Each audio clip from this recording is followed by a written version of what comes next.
Agora sim, José Fernandes falou, beleza, beleza. Muito obrigado, viu, José, pelo retorno aí também. Então, como eu estava dizendo, uma live muito especial, porque nós vamos falar onde os times sul-americanos, aquele time argentino, Boca Juniors, por exemplo, onde ele ficaria se estivesse disputando o Brasileirão. Será que ficaria em primeiro? Poderia ser campeão? Ficaria lá em décimo? Seria rebaixado? Qual é a sua opinião? Vai escrevendo pra gente aí sobre o Boca, sobre o River, enfim. E eu já vou chamar aqui o nosso convidado mais do que especial de hoje, que fez um estudo de vários anos aí em cima dessa questão, que é justamente como iriam os times, em que posição ficariam aqui no nosso Brasileirão. Muito boa noite, Fábio Monra. Tudo bem, meu querido? Como é que você tá?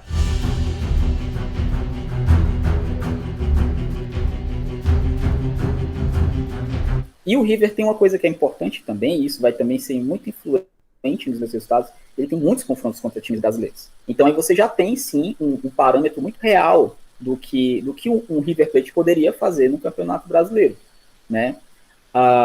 Ele então ganha do Palmeiras em 2021, certo? Aí perde de volta, né? Na volta ele perde para Palmeiras, ele perde para Atlético Mineiro, né? Ele perde pro Atlético Mineiro duas vezes, inclusive dentro e fora. Empata com o Fortaleza, um resultado muito importante na época. O Fortaleza passa no segundo colocado no grupo do River e faz um ótimo jogo, inclusive merecendo ganhar do River aqui. Perde lá, joga 2-0, aí realmente o River jogou bem melhor.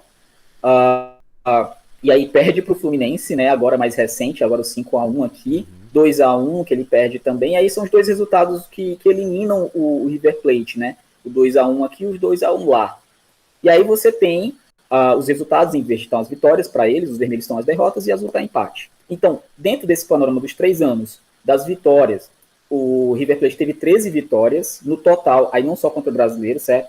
Dentro das competições internacionais, o River Plate teve 13 vitórias, né? 8 empates e 6 derrotas. Essas 6 derrotas para brasileiros, né?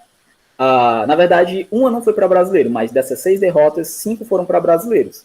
E aí vem um ponto muito importante sobre os times de fora. Em geral, esses times, eles são bastante fortes contra outros times.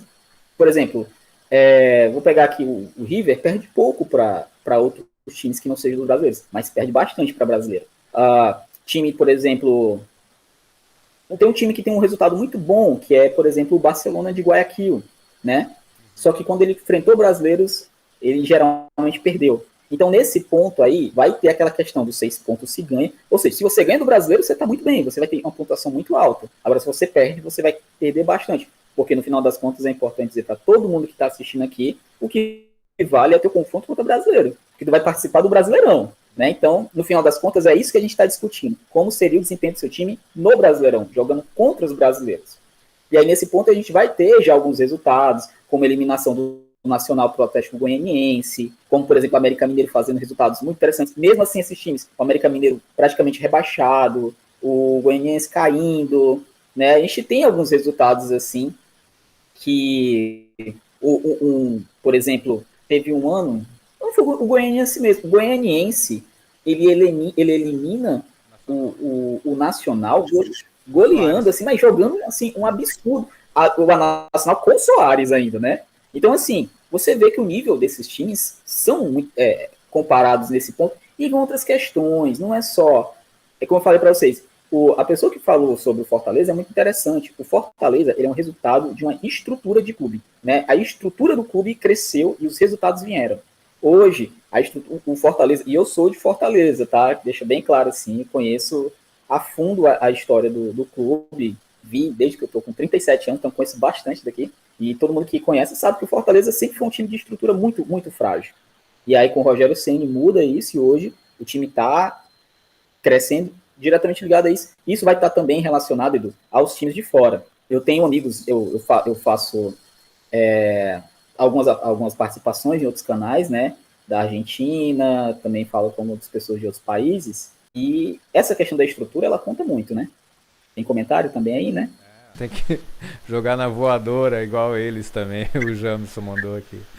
Olha lá, ó, interessante, já pensei muito nisso. Creio que eles abaixariam bem a bola se disputassem o Brasileirão. Não ia ser tudo isso.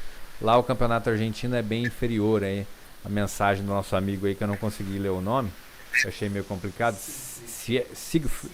Siegfried, ó que chique, hein? No Brasileirão, até o Vasco, o Corinthians e o Palmeiras são rebaixados, o Charles mandou pra gente. Isso, vamos dar uma olhada no Boca agora. Pronto. Então. 13º lugar. E aí, nesse ponto, a gente pode dizer que os números não mentem, porque é o seguinte, o Boca há 3 anos não ganha de nenhum time brasileiro. Há 3 anos o Boca empata, basicamente, e perdeu contra o Corinthians por 2-0, né? Mas basicamente empatou os jogos e foi eliminado esse ano, da mesma forma que passou, foi eliminado. E foi por aí que eu acreditei que o Boca passaria esse ano, porque é um time que tem dificuldade em fazer gols. Mesmo no campeonato argentino, não despontou assim para fazer.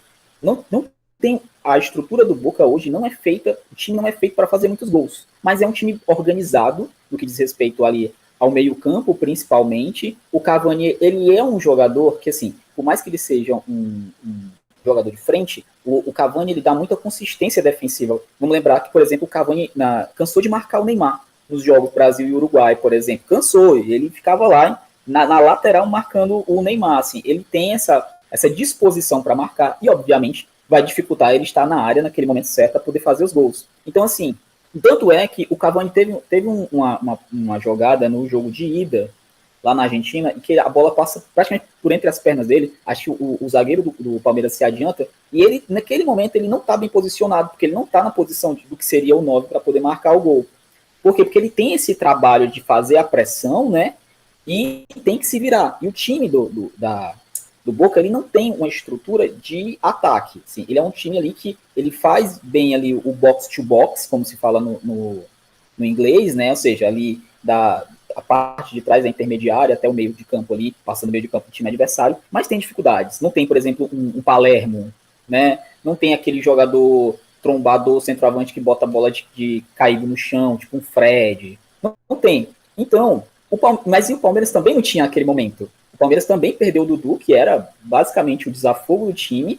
O Veiga, que mesmo esteja jogando bem, ele estava muito sozinho ali no time do Palmeiras. E seguindo essa ideia de que eu estava ali, empatou ali 0-0, qualquer resultadozinho o Boca vai fechar, ele vai botar o Lobus, como se fala lá na Argentina, ali, fechando ali o gol. E foi o que aconteceu, empatou. E o Palmeiras não tem um goleiro pegador de pênalti, né? É importante ser dito. Uma coisa, isso conta muito. Conta muito para um time quando você tem um Cássio, por exemplo, ali debaixo das traves, como tinha um Vitor na época do Atlético Mineiro, né? Meu convocado, agora imagine contar toda essa história para argentinos e uruguaios, pois foi isso que o Fábio fez lá no canal dele, El Futebol Brasileño. Então dá uma moral pro Fábio lá, o canal muito interessante do nosso amigo lá de Fortaleza, que já morou na Argentina e fala na cara dos argentinos y dos uruguayos. Vai lá. A mí me pareció muy interesante lo que vos marcabas de los resultados y eso que veíamos ese cuadro, porque es algo que se ve y que se puede ver todos los días y todos los años. Y este año que yo lo he hablado con los chicos de Minuto 94, a Mati, les mando un abrazo,